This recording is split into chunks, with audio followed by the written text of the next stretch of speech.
Assalamualaikum warahmatullahi wabarakatuh. Perkenalkan, nama saya Janatul Aulia. Saya dari kelas 7A. Ini mewawancarai Ustazah Umi tentang sholat sunnah. Izin ya Ustazah? Iya sayang. Saya akan meminta 4 pertanyaan tentang sholat sunnah. Pertama, jelaskan hadis melaksanakan sholat tarawih 8 rakaat, kemudian ditambah 3 rakaat sholat witir. Ya. Pertanyaan pertama tadi ya, saya jelaskan ya. Kebetulan sholat yang masalah sholat tarawih yang 8 rakaat ini ada hadisnya ya. Nah, saya bacakan dulu ya hadisnya ya. Jadi Rasulullah SAW pernah menambahkan sholat malam di bulan Ramadan maupun di luar Ramadan lebih dari 11 rakaat ya. Beliau sholat 4 rakaat. Jangan tanyakan bagus dan panjangnya. Kemudian sholat 4 rakaat lagi, jangan tanyakan bagus dan panjangnya. Kemudian sholat 3 rakaat. Nah, penjelasannya ya, yang 8 rakaat tadi artinya ya 8 rakaat itu qiyamul lail ya, artinya sholat malam yang itu ya tarawih yang 3 rakaat. Witir 11 rakaat itu yang paling sering Nabi lakukan. Adapun 4-4-3 di sini artinya salam setiap 2 rakaat jadi 8 rakaat tarawih. 4 kali salam lalu ditutup 3 rakaat witir. Nah, ulama sepakat ini adalah contoh langsung dari Nabi dan hukumnya paling kuat. Dan ulama sepakat ini hukumnya paling kuat ya. Betul. Lagi ya, silakan. Nomor 2, bolehkah melaksanakan sholat witir 1 rakaat dengan alasan khawatirnya datang sholat subuh? Ya, boleh, bahkan dianjurkan ya.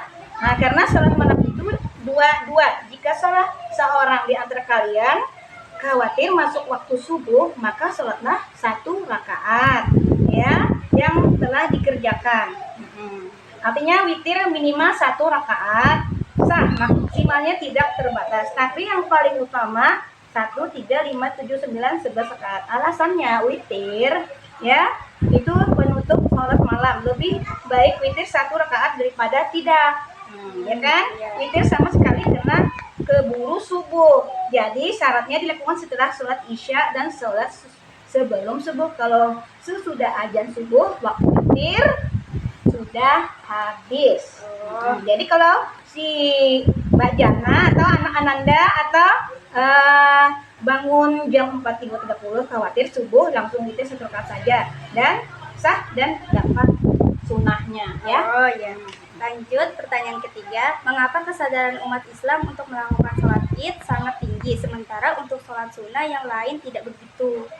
Ya, karena sholat id itu sholat tahunan, artinya id ya, itu sholat lebaran, yaitu lebaran Idul Fitri dan Idul Adha. Karena sholat id itu sholat sunnah yang tahunan, jadi jarang sekali ketemu. Karena ketemu ini makanya banyak yang merayakannya, jadi makanya banyak yang melakukannya. Sedangkan sholat sunat yang selain itu tadi banyak dilakukan sendiri-sendiri. Baik, pertanyaan terakhir, sholat sunnah ada yang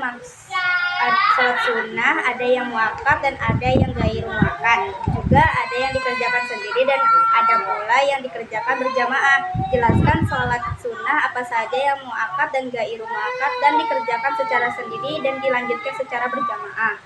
Nah, sholat ghair muakkad tidak sangat ditekankan. Ada Nabi kadang-kadang kerjakannya, kadang-kadang tinggalkan. Sedangkan sholat ghair muakkad tadi tidak ditekankan ya. Contohnya 4 rakaat sebelum asar, 2 rakaat sebelum maghrib, 2 rakaat sebelum isya, 4 sebelum duha, 5 sholat tahajud, 6 sholat rawatib lebih dari yang muakkad. Misal 4 rakaat sebelum zuhur, 4 sesudahnya. Sedangkan yang dikerjakan sendirian muakkad yaitu ya atau mufarid ya, yang masing-masing, maksudnya sendiri-sendiri ya, yaitu sholat duha, 2 sholat tahajud, dan ketiga sholat rawatib kecuali kebiah Jumat, dan kelima sholat witir kalau di rumah, dan sholat istikharah hajat atau taubat dianjurkan taubat. Nah, yang sedangkan yang dianjurkan sholat berjamaah tadi yaitu 1 sholat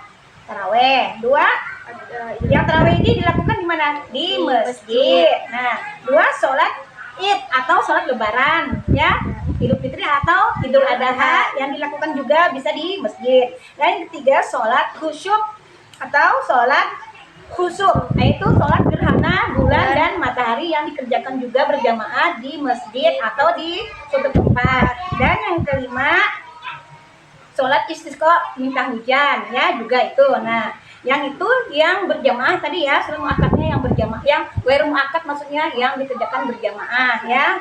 Nah, jadi yang penting muakkadah dan utamakan yang ditambahkan pula dengan nambah pahala ghairu muakkad dikerjakan semampunya ya. Dan yang syiar dan kumpul banyak orang dan berjamaah yang butuh khusyuk pribadi sendiri-sendiri saja ya. Jadi itu aja ya tadi ghairu muakkad yang dikerjakan sendiri tadi, dan contohnya ghairu muakkad yang dikerjakan berjamaah tadi contohnya sudah saya jelaskan tadi ya. Terima kasih Ustazah sudah menjelaskan tentang sholat sunnah. Ya. Semoga bisa bermanfaat bagi kita semua. Baiklah, saya tutup dengan wassalamualaikum warahmatullahi wabarakatuh. Waalaikumsalam warahmatullahi wabarakatuh. Like cherry blossoms blooming in the mountain